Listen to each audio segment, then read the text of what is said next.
IT 만담 삼천포 토킹쇼 234회 2부 돌아왔습니다. 이번 주에 인터뷰 시간에는 옥션 외길 15년 인생 홍윤희 부장님을 모시고 굉장히 서글프네요. 옥션에 대해서 여러 가지 정보를 또 한번 나눠보도록 하겠습니다. 안녕하십니까 부장님. 네, 안녕하십니까. 아니 지금 외길이라고 했는데 네. 뭐 한번 털어놔 보시죠. 다른 데서 스카우트 제의가 없었나요? 그런 말을 되게 초반서부터 해주시면은 저는 너무 감사하죠. 물론 있었습니다. 이렇게 말하면 좀 그렇고 좀 있었는데 제가 옥션을 너무 사랑하는 나머지 이제 갈 기회들이 조금 있었지만은 그냥 고사를 했던 경우들이 많이 있었고 워낙 옥션이 우리나라의 그 전자상거래를 만들다시피 한 또 사이트고 또 대표적인 사이트고 굉장히 제가 또 애정이 많아요. 네. 그리고 이게 지금 오늘은 저희가 경매 얘기를 하러 나왔지만 사실은 그 전자상거래 내지는 그러니까 말하자면 뭐 제주도에서 뭐 귤 파시는 분이라든지 아니면은 어디 뭐 무주에서 그 김치 만드시는 분들 이런 분들이 다 인터넷으로 처음 물건 팔았다라고 하면 다 옥션이었거든요. 그래서 사람 이야기들이 굉장히 많은 사이트였어요. 그래서 지금도 그렇지만은 그래서 이제 그런 부분들이 이제 홍보를 하는 사람 입장에서 굉장히 매력적이죠. 네. 혹시 뭐 스탁 옵션 이런 게 좀 있으신가요? 그 옵션 얘기는 하지 마십시오. 그렇잖아도 네이버에 옥션이라고 치면은 여전히 스톡 옥션이라고 잘못 기억된 분들이 너무 많아. 예전에는 전화 와서 막 거기 옥션이죠? 네, 옥션인데요. 저기 그 세제 파는 데 아니에요? 그 있잖아요. 옥시 레빗뱅키죠 있잖아요. 거기랑 헷갈리시는 분들도 있고요. 옥시. 네, 옥시랑 헷갈리시는 분들도 있고 전화해가지고는 거기 이번에 그 오피스텔 그 분양받는 거 이거 뭐 이렇게 얘기를 하는 지지 옥션. 네, 뭐 그다음에는 뭐 신라 호텔에서 무슨 뭐 미술품 경매 K 옥션. 다 이제 저희 쪽으로 연락이 오십니다. 참. 그만큼 대표성이 강하다. 네. 그러니까 일종의 이제 일반 명사죠. 옥션이라는 것들은. 그래서 저희도 이걸 상표권으로 등록을 하려고 그랬는데요. 까였어요. 네. 일반 명사기 때문에 상표권으로 등록이 안 되는데. 아니 위메프는 블랙 프라이데이도 했는데. 참 말이 많아요. 그거는 그 업계에서는 이거는 위메프가 잘못한 게 아니고 특허청에서 그거 받아주시는 분이 아마 불프라는 그 의미를 몰랐을 가능성이 잘 몰라서. 크다. 그럴 것 같아요. 근데 옥션은 알고. 참 무식하다. 제가 한 말 아닙니다. 제가 한 말 아니에요. 저희도 이백을 지금 상표 등록을 하고 있는 상황이잖아요. 이백이요?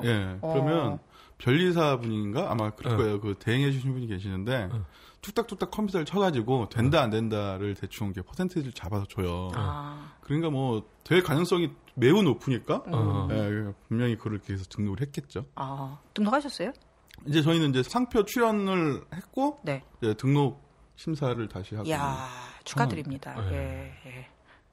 저희 사이트 프로모션 하시는 분들에게 잇백이라는 말은 쓰지 말라고 해줘야 되겠네. 그래야 저희가 어떻게 좀. 근데 그것도 뭐 여러 가지 상황에서 어떻게 쓰이냐에 대한 문제이니까. 네, 그렇죠. 근데 그런 게 있는 것 같아요. 사실은 그 상표권 등록이라는 거는 오늘 주제하고는 좀 다르지만은 저희도 올킬이라는 딜이 있거든요. 있어요. 그 올킬이라는 것들을 그거를 상표권 등록을 했어요. 저희가 옥션 올킬이라고 해가지고 그리고 저희는 보도자료를 냈거든요. 일부러. 근데 그걸 했던 이유가 뭐 예를 들면은 뭐 게임이라든지 이런 데에서 막 얘기하다가 올킬 됐어요. 뭐 이거 그러면은 너 우리 상표권 침해했어 해가지고는 돈 내놔. 이거 하려고 한 게 아니라 올킬이라는 그 브랜딩에 대해서 더 잘 알리고 우리가 그만큼 그 부분에 대해서 자부심을 가지고 있다. 이게 이제 말하자면 일종의 디스카운트 딜로서 이제 그만큼 이제 소비자들한테 좀 그 가치가 이제 그만큼 잡혔다라는 걸 알리기 위해서거든요. 제가 보니까 이제 위메프도 그렇고 아마 이백도 마찬가지지만은 그런 어떤 브랜딩에 대한 자부심을 가지시고 이제 그런 걸 하기 위해서 하셨을 거라는 생각이 들더라고요. 저희는 원래 뭐 그렇게 심오하지는 않았는데요. 예. 해몽을 잘해주시니까 저희가 그렇게 해야 되겠구나. 아시다시피 저 팟빵 순위가 굉장히 높지 않습니까? 예, 그렇죠. 상당 부분이 적지 않은 부분이 오해를 하시고 들어오신다는 제보가 있었어요. 예. 뭐냐면 아가씨들이 이제 네. 가방 맞아요. 예. 잇백. 가방몰인 줄 알고 ITBAG. 예. 네. 그래서 이제 잘못된 정보를 좀 바로 잡아드리자. 아하. 우리는 이제 뉴스를 전달하는 잇백이다. 그렇구나. 예. 네. 뭐 서두가 지금 길어졌는데요. 네. 바로 이제 본론으로 들어가 보도록 하겠습니다. 네. 제일 부장님께 먼저 여쭤보고 싶었던 거는 이 오픈마켓의 현재 상황이에요. 네. 그러니까 이 G마켓 뭐 11번가 옥션 뭐 이렇게 가장 큰 걸로 알고 있고 네. 그다음에 뭐 인터파크 네. 뭐 아직도 살아 있더라고요. 네. 어떻게 이제 지금 뭐 점유율이라든지 네. 뭐 매출이 변동세라든지 네. 이런 거 좀 말씀해 주세요. 일단 오픈마켓만 따로 놓고 보는 거는 별로 의미가 없을 것 같아요. 왜냐하면은 요즘은 오픈마켓이 도전장을 내미는 쿠팡과 뭐 위메프 해가지고 그쪽이 다 우리도 오픈마켓화 되겠다 이런 식으로 얘기를 하시고 뭐 이마트몰이라든지 뭐 롯데마트몰 뭐 이런 그 오프라인 기반의 그런 쇼핑몰들, 그 다음에 이제 기존에 있었던 GS, 그 다음에 CJ몰 이런 데들도 사실은 다 같이 경쟁을 하고 있거든요.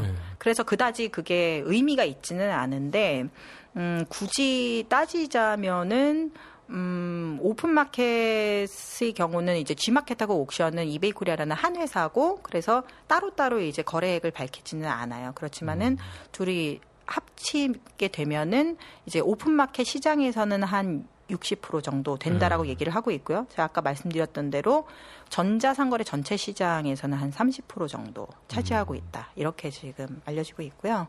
그리고 말씀드렸던 대로 아까 뭐 소셜 커머스라든지 또 요새는 뭐 카카오에서 뭐 카카오픽이라든지 뭐 굉장히 다양한 종류의 그러니까 기존의 전자상거래 사이트라고 알려지지 않았던 되게 많은 플레이어들이 들어와가지고 전자상거래를 하고 있잖아요. 뭐 블로그 기반이라든지 이런 쪽으로 하고 계시는 분들 또 네이버라든지 이런 데에 계시는 또 일반 몰들도 있고 그렇기 때문에 사실 오픈마켓으로 한정짓는 것들은 조금 무리가 있을 거는 같고요. 다만 이제 오픈마켓이든 온라인 쇼핑몰이든 소셜 커머스든 요새 화두는 무조건 모바일. 모바일에서 얼마나 많은 점유율을 가지고 가고 있고 얼마나 많은 유저들을 확보를 하느냐 이런 부분들이 굉장히 중요하게 여겨지고 있죠.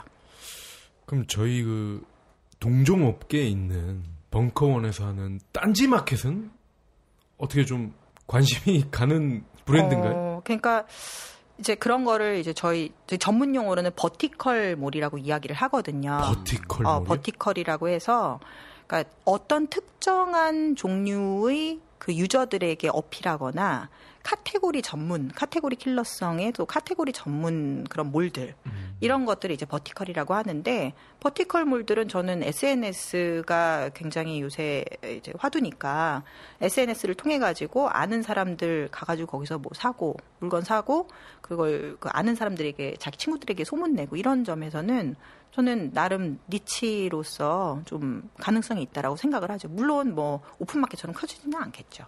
예. 어떤 대답을 듣고 싶으셨는지. 아니 거기 저는 이제 이 동종업계니까 그 방송을 자주 들어요. 뭐 벙커원도 그렇고, 뭐 EJ도 그렇고. 근데 벙커원이 광고가 되게 재밌는 게 많아요. 그러시구나. 무슨 아로니아진, 아로니아진도 있고, 홍신인데.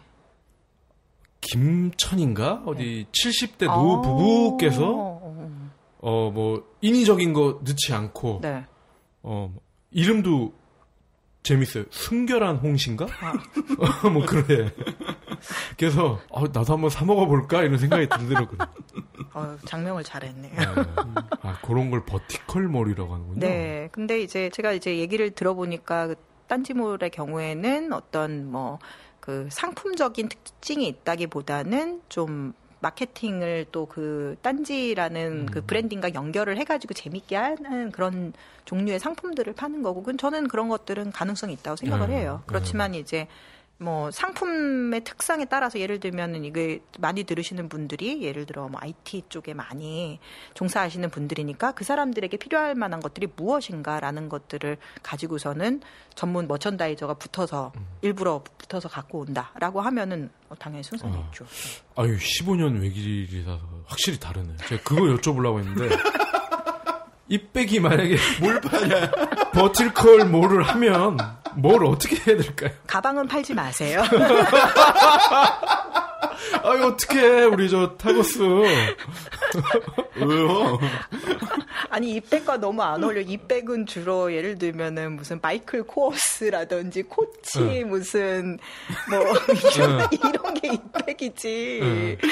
예. 아니 물론 뭐 타거스도 괜찮은 브랜드죠. 예. 아니 그러면 IT 제품이나 이런 거를 저희가 팔면 또 이게 관심이 없을 거 아니에요. IT 제품을 팔면은 관심이 없고. 이백에서 IT 제품 파나? 그런가 보다 이러지 뭐 구매로는 잘 이어지지 않을 것 같은데 어떻게 하면은 잘 팔릴 수가 있을까요? 글쎄.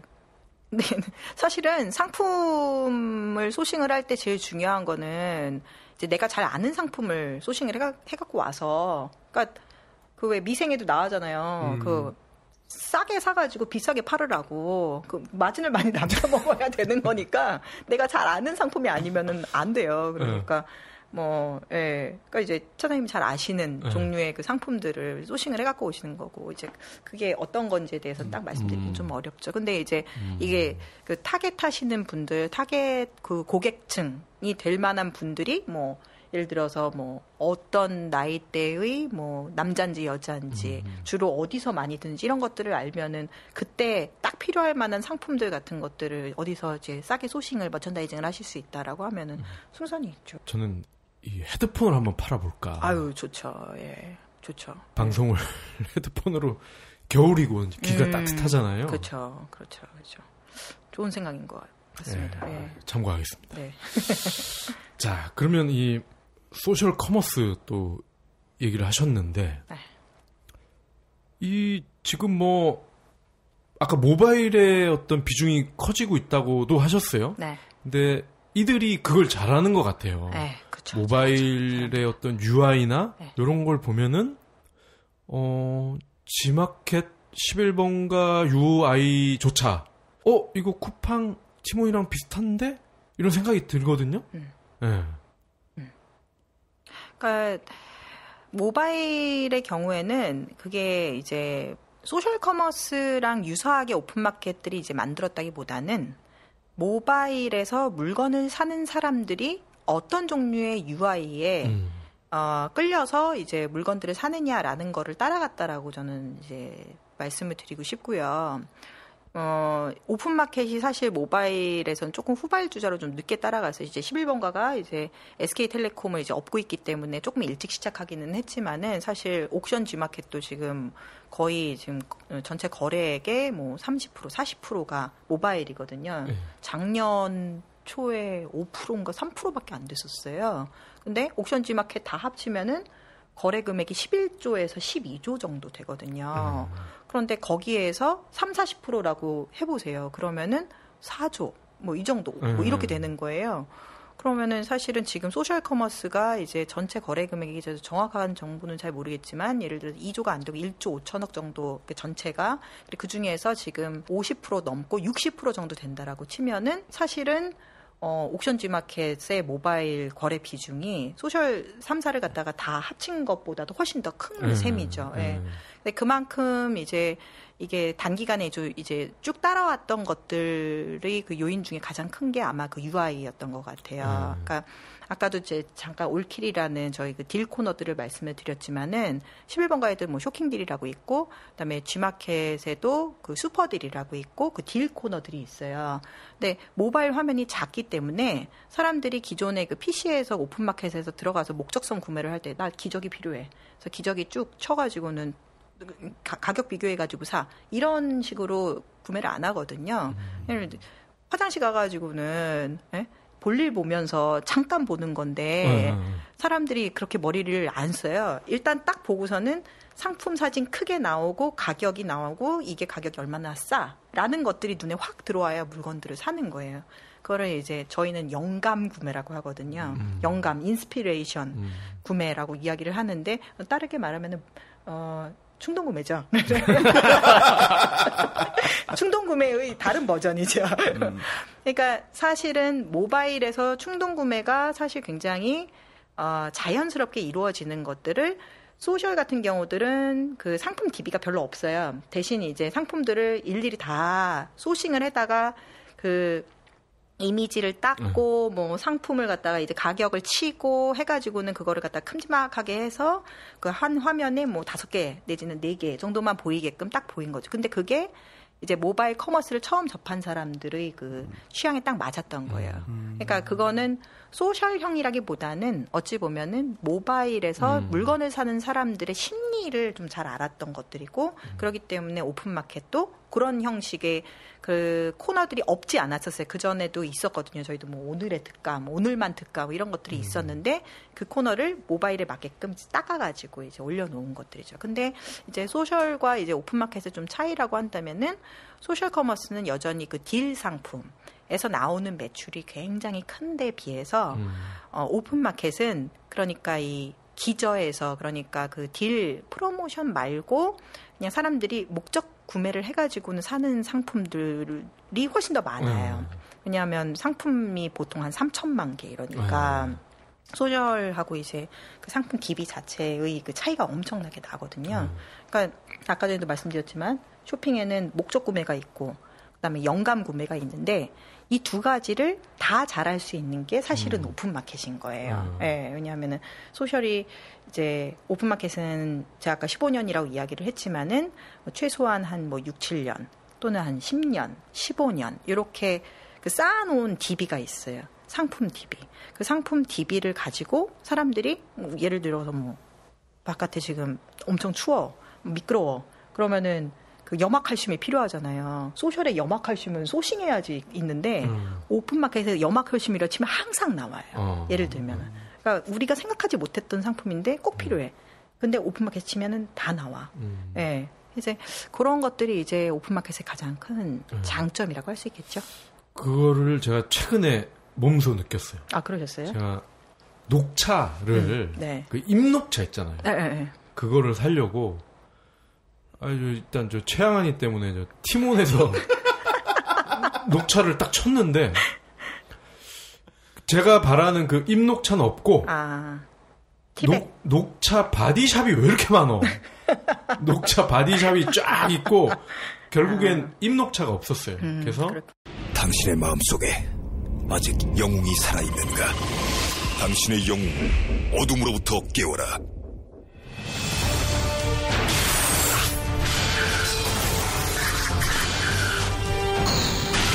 영웅이 필요한 시대, 당신의 영웅을 만날 준비 되었는가? 어지러운 세상, 화끈하게 뒤집을 그들이 부활한다.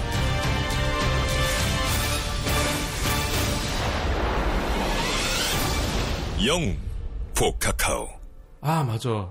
2주 전이었어요, 이게. 2주 뒤에 저 홍부장님 나오시니까 옥션에 한번 가보자 해서. 감사합니다, 고객님. 네, 옥션에서 녹차를 딱 쳤더니 진짜 너무 많이 나오는 거예요. 맞습니다. 예. 거기 뭐 바디샵도 있고 녹차 화장품도 있고 뭐 잎녹차도 있었어요. 네, 맞습니다. 예. 그래서 확실히 그 DB 풀은 확실히 넓다. 그렇죠. 예. 그거를 이제 직접 느꼈어요. 네. 네. 그리고 요새 재밌는 게 쿠팡이 또 뭐 블랙락인가? 거기 또 벤처 캐피탈에서 뭐 몇 조를 땡겼다. 뭐 1조라고 그랬나? 하여튼 얘네는 지금 그게 두 번째거든요. 그죠? 그 전에도 뭐 그때는 타이거 펀드였나? 또 뭐 수천억을 땡기고 그래가지고 지금 쿠팡이 외자를 굉장히 유치를 많이 했어요. 그리고 뭐 좀 예전 같지는 않지만 티몬도 이제 소유를 그룹폰에서 하고 있고 그래서 지금 외자 유치를 굉장히 이미 많이 했거나 할 상황인데 이 국내 오픈마켓들은 이거를 어떻게 보고 계신지.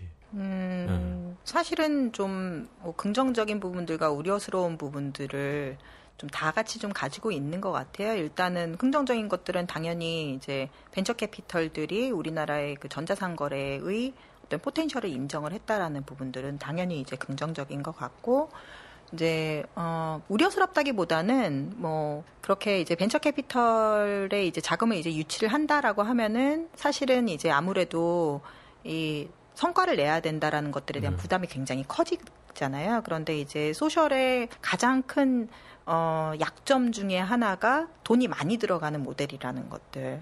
그러니까 사람도 많이 필요하고, 왜냐하면 보통 지금 다 1,000명 정도 지금 직원들이 있는데 수익들을 많이 못 내고 있는 그런 구조이기도 하고, 상품들이 아까 전에 딜 위주로 이제 많이 이제 가다 보니까 이제 기저에서 사람들이 자연적으로 이제 쇼핑들을 좀 해야 되는데 항상 싼 가격으로 이제 사람들을 이제 유혹을 해야 되니까 굉장히 마케팅에 많이 드라이브를 걸어야 되는 것들이고, 그러니까 우리는 돈을 안 쓰는데 옆 그 회사에서 돈을 쓰면은 돈 써야 되는데 야 모델 누구 있어? 쟤 말고 또 누구? 이런 식으로 해야 되는, 그러니까 옆 회사의 그 경쟁의 그 마케팅에 그 비용이 굉장히 많이 들어가는, 그러니까 좀 리스크가 큰 종류의 비즈니스 모델인 것 같아요. 그래서 요새는 이제 언론 기사들 이렇게 보면은, 그러니까 뭐 일부러 좀 그렇게 싸움을 붙이나 싶기도 한데, 쿠팡하고 이제 위메프가 뭐 몇백억씩 투자를 해가지고 이제 그 싸움을 벌이고 있는데, 이게 뭐 거의 너 죽고 나 살자 이런 약간 이런 식의 그런 싸움 붙이는 기사들도 굉장히 많이 있더라고요. 그러니까 이제 그런 부분들은 이제 뭐 잘 되면은 좋지만은 또 내년이 돼가지고 어떤 상황이 좋지 않아졌다든지, 아니면은 뭐 굉장히 외부적인 상황들이 많이 있잖아요. 예를 들면 뭐 불황이라든지 이런 부분들도 있고, 또 뭐 오프라인 어떤 강자가 갑자기 탁 등장을 해가지고, 예를 들면 이케아가 광명에 지금 막 해가지고 가구 시장을 다 뺏어갈 수도 있는 거잖아요. 그러면은 이제 가구 카테고리 매출들이 확 빠진다든지, 그런 외부 상황들까지도 다 이제 체력으로 버텨낼 수 있을까, 그런 부분들이 이제 업계에서는 좀 우려를 하고 계시는 것 같아요. 그렇지만은 기본적으로는 이제 벤처 캐피털 외부 외자를 유치를 했다라는 것들은 굉장히 긍정적이라고 볼 수 있겠죠. 네. 아니, 이 맥을 딱 짚고 계신 것 같아요. 제가 이케아도 질문을 드리려고 했는데 또 딱 나와버렸네. 사실 제가 지난 주말에 광명 롯데몰을 갔다 왔어요. 네. 그러니까 18일에 오픈을 해요, 이케아가. 네. 그러니까 이틀 남았죠? 근데 그날 보니까 이미 다 정리정돈이 다 끝났더라고요. 네. 많이 갔다 오셨어요. 예. 네, 문만 지금 닫아 있는 상태고, 그래서 저는 롯데몰을 보면서 이제 이천 여주 안 가도 되겠구나. 안도감과 함께, 아니 그러면 이 롯데몰이나 이케아 몰에서 이렇게 이제 만약에 물건을 사기 시작하면 기존의 오픈마켓이나 소셜은 어떻게 될까, 이렇게 좀 궁금해했었는데, 네. 바로 또 이렇게.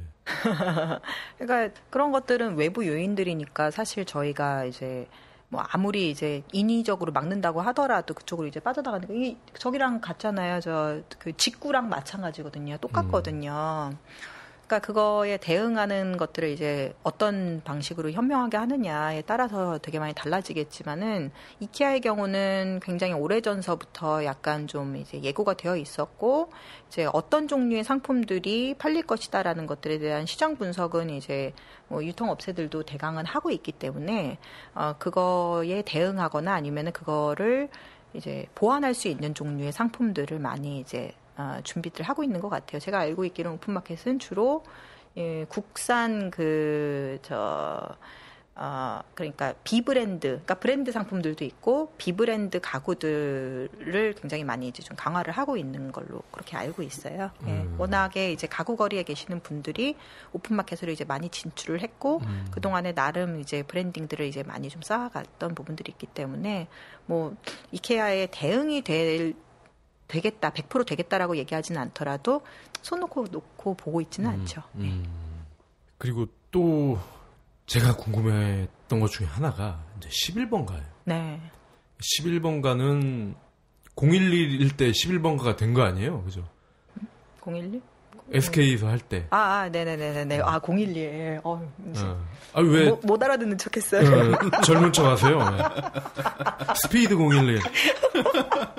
시티폰도 알아요. 이게 지금 했으면, 10번가인가, 그러면? 오늘 굉장히 추운데, 그렇지 않아도. 10번가라고 해요. 그래서 그러니까, SK가 이제, 굴지에, 우리 국내 3위, 서열 3위의 그룹이고, 또 당시 012를 쓰던 유저가 지금도 비슷한데요. 전체 50%잖아요. 그럼 이 11번가는 이 거대 통신사의 덕을 많이 봤다, 못 봤다? 굉장히 많이 보셨죠. 그래요? 많이 봤다? 저희가 이베이가 옥션과 지마켓을 가지고 있는데 저희도 이베이 덕을 많이 봤어요. 그러니까 그런 거랑 마찬가지로 많이 봤죠. 특히 이제 모바일 커머스 초기에 그 SK텔레콤의 어떤 리소스라든지 이런 부분들을 굉장히 많이 쓰실 수 있었고, 그래서 초기에 옥션하고 G마켓이 이제 앱이라든지 모바일 웹이라든지 이런 부분들을 잘 준비를 못 하고 있을 때 처음에 많이 이제 치고 갔었던 그런 부분들이 있죠. 네, 그리고 이제 당연히 이제 대기업 SK 쪽의 그런 리소스들을 많이 이제 쓰고 계셨던 건 그건 사실인 것 같아요. 네. 아니 그러면 공정위에서 뭐라고 안 하나요? 네. 지금 곤란한 질문인데. 네, 그거는 제가 아는 바 없어가지고. 팩트만 얘기해 주시면 돼요. 네? 결과적으로는 이렇게 제재나 네. 시정 권고나 이런 게 있었나요? 제가 유통 출입을 안 해가지고. 그 유통 쪽 말고, 이제, 앱을 이제 기본 장착하는 거 있잖아요. 그 SK 텔레폰, 그러니까 핸드폰에, 스마트폰에, 그러니까 SK 계열 그 앱들을 쭉 깔아놓는 것들에 대한 그 부분들에 대한 제재가 있을 법하다가 안 된 걸로 알고 있어요. 네, 왜냐하면은 SK만 한 게 아니라 다 했다 이렇게 했던 것 같기도 하고, 근데 이제 그 부분들을 많이 이제 덕을 보신 건 사실이죠. 이제 SK 계열들 예를 들면 싸이월드나 네이트라든지 이런 종류의 것들이 SK에서 나오는 그 핸드폰에 굉장히 많이 이제 기본 탑재되어 있고 그런 부분들은 있었죠. 네. 요즘도 그게 깔려 있나요? SK 요즘은 지울 수 있게끔 하는 걸로 알고 있어요. 그러니까 기본 탑재는 하는데 옛날에는 그게 지울 수도 없게끔 해놨었는데 요즘은 지울 수 있게끔 해놔야지. 그러니까 저도 정확하게는 모르는데 그렇게 해야 되는 걸로 알고 있어요. 근데 솔직히 말해서 저 아이폰 쓰는데 사파리 같은 거 지울 수 없거든요. 그렇죠. 말하자면은 그러니까.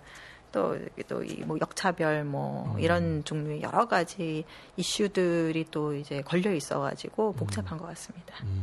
그럼 지금까지는 이제 거시 경제를 살짝 둘러봤고요. 사실 오늘 이제 중점적으로 다룰 내용이 중고 거래죠. 네. 중고 거래를 모르시는 분들은 없을 텐데 요즘 이제 옥션에서 하고 계신 이 중고 거래가 막 뜨고 있다고 그래가지고. 네, 맞습니다. 제가 이제 모셨어요. 네. 중고 거래 하면은 보통 네이버 카페죠. 네. 중고나라? 네네네. 네. 중고나라랑 번개장터? 네.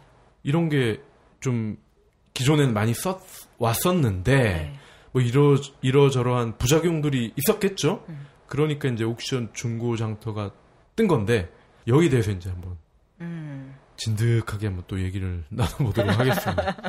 제가 자료를 보니까 국내 중고시장 거래액이 연간 10조 네. 시장이다. 네.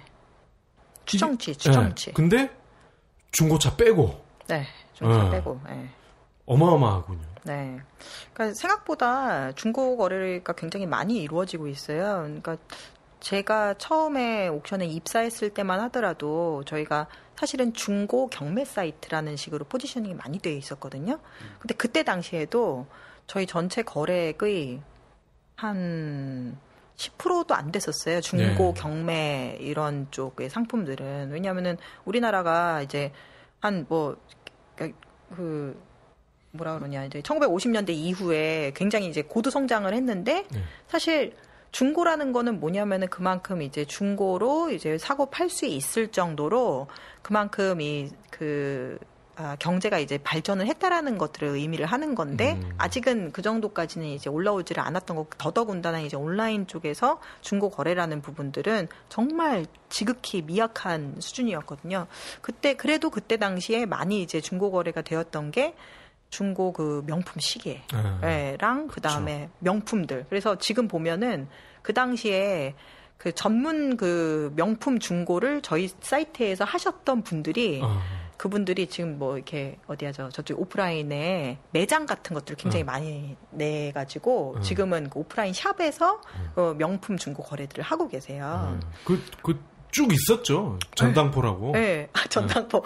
그거보다는 더 좀 진짜 중고를 사고 파는, 이게 다듬어가지고 사고 파는 그런 개념들이고, 꼭 전당포니까 고리 대금업자잖아요. 그런 게 아니고, 저 처음에 들어와가지고, 처음에 이제 판매자분들 이야기를 굉장히 많이 이제 언론에다 소개를 했는데, 그 중에 초기에 피칭했던 분 중에 한 분이 중고 명품 시계를 전문으로 거래하시는 분이셨어요. 그런데 이분이 자기 이제 단골 손님들이 있는데, 언론인들, 의사, 변호사 이런 분들 정말 완전 고급 정보, 고급 그 클라이언트들을 쫙 보유를 하고 있는 거예요. 속으로 누가 인터넷에서 롤렉스 시계를 1,000만 원 주고 사냐? 근데 진짜 주고 사시는 분들이 있더라니까요. 그래서 그때 우리나라가 아직 그런 게 좀 있긴 그러니까 안 갖춰져 있다라고는 하더라도 그래도 조금씩 그 문화가 있긴 하구나라는 것들 생각이 이제 들었었죠. 지금도 사실은 중고 명품 시계 같은 경우는 저희 이제 중고장터에도 보면은 이제 베스트백 뭐 이런 데 보면은 중고 베스트백에 보면은 그런 것들이 이제 많이 올라와 있어요. 특히 이제 그 베스트백은 이 입찰자 수가 많은 경우들을 이야기를 하는 거니까 입찰자 수 많은 것들은 당연히 단가 세고 그리고 이제 경매 방식으로 하는 것들이잖아요. 그래서 이제 중고 명품 시계들이 많이 있더라고요. 근데 10년 전과 지금과 이제 현격하게 이제 달라진 점이라고 한다면은 예전에는 주로 정말 뭐 진짜 의사, 변호사에게 정말 돈 있는 사람들이 주로 중고 명품을 조금씩 사는 이런 형태라고 한다면 지금은 진짜 누구나 다. 예, 뭐 예를 들면 뭐 저 아시는 분이 어디 무슨 베이비 페어인가 뭐 가가지고 아기를 키우는데 분유를 갖다가 샘플을 잔뜩 받아갖고 왔대요. 근데 모유수유를 해가지고 분유가 필요 없더라는 거예요. 그래서 하나 뜯어서 먹이고서는 애가 안 먹으면 사실 다 버려야 되잖아요. 그래서 그게 유통기한이 3개월인가 남아있는데 그걸 중고장터에 올려가지고 이걸 이거 누가 사겠냐? 누가 이거 유통기한 3개월밖에 안 남은 분유를 사겠냐? 근데 대전에 사시는 어떤 분이 잽싸게 채가셨다고 그렇게 얘기를 하더라고요. 그러니까 상품군 자체가 굉장히 많이 이제 생활 밀착군 형태로 확산이 된 거예요. 그러면은 이 기존의 중고나라로 대표되는 이런 일종의 커뮤니티죠. 그렇죠. 이 커뮤니티의 어떤 문제점, 부작용 때문에 이제 옥션 중고장터가 각광을 받고 있는 것 같은데 딱 생각이 떠오르는 게 먹튀예요, 먹튀. 일단 저도 벽돌. 저도 그런 유사 경험이 있었고. 저는 이제 선의의 피해를 본 적도 있어요. 아, 그러셨어요. 제가 예전에 헤드폰을 한번 팔아봤더랬죠. 역시 그 헤드폰 쪽에. 왜냐하면 제가 그 비츠바이 닥터 드레라고 그 박태환이가 좋아하는 브랜드인데 저도 그게 좀 멋있어 보이더라고요. 그래서 제가 그걸 샀는데 그 다음 주에 거기서 그 회사에서 선물이 들어왔네? 아이고. 똑같은 제품이? 아이고. 그 2개 쓸 수는 없잖아요. 그렇죠. 그래서 새 거를 한번 내놔봤어요. 근데 뭐 예를 들어서 그게 시가가 10만 원이다. 그러면은 이건 이제 개봉도 안 한 신상이기 때문에 얼추 한 7, 8만 원 정도까지도 갔던 것 같아요. 그럼요. 네. 충분히 그래서 남지. 딱 갔죠. 거기는 이제 그 직접 만나서 현금 박치기라고 하잖아요. 네. 그거를 선호하더라고 서로. 네, 그래서 저도 못 모르고 이제 갔는데 거기서는 잘 됐어요. 근데 나중에 딱 이제 며칠 지나고 나서 전화가 왔어. 이거 써봤는데 좀 지지직거리는 소리가 난다. 아, 진짜. 헐. 뭐 그런 경우도 있었고. 그래서 반품 받으셨어요? 아니 그거는 새 거를 뜯은 거기 때문에 그런 것까지 어떻게 내가 뭐 하냐. 거기 AS 뭐 2년 개런티 되니까 그거 가시라. 그랬더니 또 뭐 자기 뭐 학생인데 그럼 좀 더 싸게 어떻게 안 되냐고. 흥정을 하기 위한 그래서 수작이었구나. 이제 조금 더 깎아줬죠. 근데 나중에 알고 보니까 이제 그런 식으로 수법이야. 더 깎는 거였던 거예요. 그게. 그렇구나. 그래서 젠장 이제 이런데 쓰면 안 되겠다. 네. 진짜 뭐 내가 아는 사람을 주면 줬지 이런 거 안 해야 되겠구나라고 느꼈던 적이 있거든요. 네.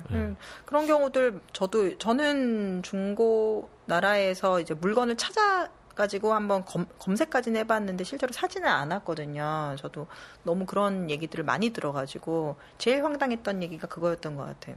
아까도 분유 얘기를 드렸는데 독일제 분유가 한참 인기 있었던 때였어요. 그래가지고 독일제 분유 없어가지고 막 못 먹이고 그때 당시에 뭐 무슨 파동 뭐 있었어. 그래가지고 외제 분유들 많이 이렇게 메일 유업.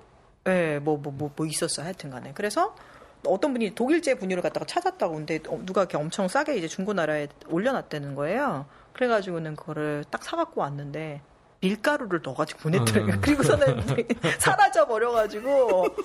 와, 그런 거는, 그러니까 이제. 중력분. 네, 방역분이었는지 중력분인지 모르겠는데, 너무 이제 화가 나죠. 그러니까 사실 커뮤니티가 사실 신용만 보장만 된다라고 한다면은 사실 뭐, 그 이상 좋을 거는 없죠. 그쵸. 예, 직접 얼굴 보고 주고, 뭐, 카톡으로 막 해가지고는 그 와중에서, 오늘도 중고나라는 평화롭습니다. 그러니까 정말 평화로운 일들만 있으면 모르겠는데, 이제 생각보다 사람들이 나쁜 사람들이 많이 있더라고요. 네.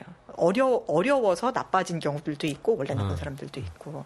이제 뭐 중고장터가 이제 기본적으로 옥션은 상거래 사이트잖아요. 그러니까 약간 그런 것도 있는 것 같아요. 그러니까 네이버 중고나라는 조금 다를 수 있을지 모르겠지만 여기는 기본적으로 커뮤니티다. 라고 사람들이 생각을 하고 들어가요. 뭔가 이제 사람의 어떤 훈훈함과 뭐 이런 게 있을 거라고. 그러다가 뒤통수 맞으면은 되게 굉장히 세게 이 배신감을 느끼는 경우들이 있는데 옥션의 중고장터 같은 경우 여기는 기본적으로 상거래 사이트다라고 사람들이 딱 이렇게 그걸 치고 들어오잖아요. 그리고 이제 여기 에스크로라고 해가지고 이제 그 매매 보호 장치가 있어요. 그러니까 저도 아까 방금 뭐 물건을 팔고 왔는데 그러니까 물건이 낙찰이 됐는데 그 구매자 정보를 안 보여주는 거예요. 그래서 왜 안 보여주지? 가만히 생각해보니까 이 사람이 아직 돈을 입금을 안 했어.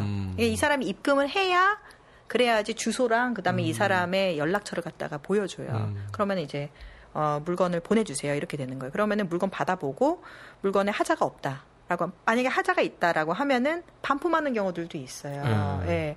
그렇지만은 그거는 적어도 이제 시스템적으로 이루어지니까 뭐 근무 시간에 전화하고 카톡하고 뭐 이럴 필요는 없는 거죠. 그냥 이제 시스템을 통해 가지고 이루어지고 기본적으로 사람들이 여기는 상거래 사이트다. 여기는 옥션을 통해서 이 매매보호 장치를 통해 가지고 이제 이루어진다라는 것들에 대한 일종의 이제 그 버퍼가 좀 있는 것 같아요. 네. 그러면 그 네이버 중고나라에서는 만약에 그렇게 사기를 당했다. 네. 그러면 뭐 구제 장치가 없는 건가요? 그러니까 기본적으로 이건 커뮤니티니까 구제 장치는 없는데 다만 제가 알기로는 거기도 이제 체크아웃이라든지 몇 가지의 그런 매매 보호 장치를 이용할 수 있는 장치가 있고요.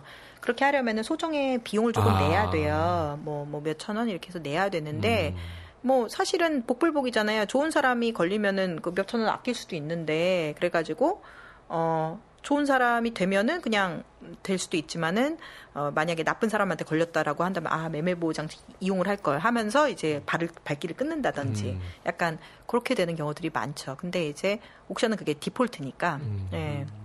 그 이제 만약에 이제 본인이 그냥 신경을 사람들과 굉장히 많이 이제 어울리면서 나는 카톡으로 이런 것들을 이렇게 주고 받으면서 이게 사고 파는 이런 것 자체를 즐긴다라고 하시면은 커뮤니티에서 하셔도 괜찮은데 그냥 나는 그런 거 싫고 그냥 좀 난 안전하게 거래하고 싶다라고 하시는 분들은 사실은 중고장터들도 많이 이용하시면 좋을 것 같아요. 그럼 옥션 중고장터를 이용하는데 드는 비용은 어떻게 되나요? 이제 업으로 하시는 분들이 있어요. 전문 중고업자 같은 경우들은 그냥 저희 수수료를 전체 다 받는데 개인으로 올리시는 경우에는 이제 무통장 입금 현금으로 하게 되면은 1.5%, 그다음에 이제 카드로 하면 3%의 수수료가 있어요.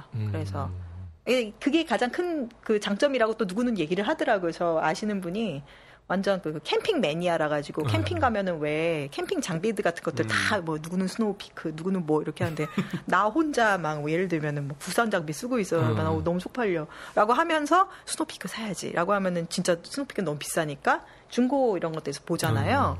그러니까 그런 종류의 상품들은 단가가 높으니까 무이자 할부를 해야 돼. 무이자 할부. 무이자 할부, 카드로 무이자 할부를 해야 되는데 이 현금 빡치기를 하려면 너무 힘든 거라 그런 경우에도 중고장터를 쓰시는 것 같아요. 여기 이제 카드가 이제 기본적으로 되니까 물론 이제 다른 데에서도 카드가 되기는 하는데 이제 옥션 같은 경우는 이제 옥션이 기본적으로 이제 제공을 하고 있는 여러 가지 이제 카드 무이자 할부나 이런 것들을 이제 사용을 할 수 있으니까 그런 것도 선호하시는 것 같아요. 네. 아니 그러면 그거를 파는 사람은 그 돈도 할부로 받나요 그러면? 카드 아니죠. 그건 아니죠. 예. 네. 그 할부로 받지는 않고 그러니까 할부는 이제 그 카드 회사에서 해주는 거니까 예. 그러니까 받을 때는 전체적 다 판매자는 다 받고 예. 그 할부는 구매자만 하는 형식으로. 그렇구나. 네네네. 콘텐츠 발전소 IMC 플러스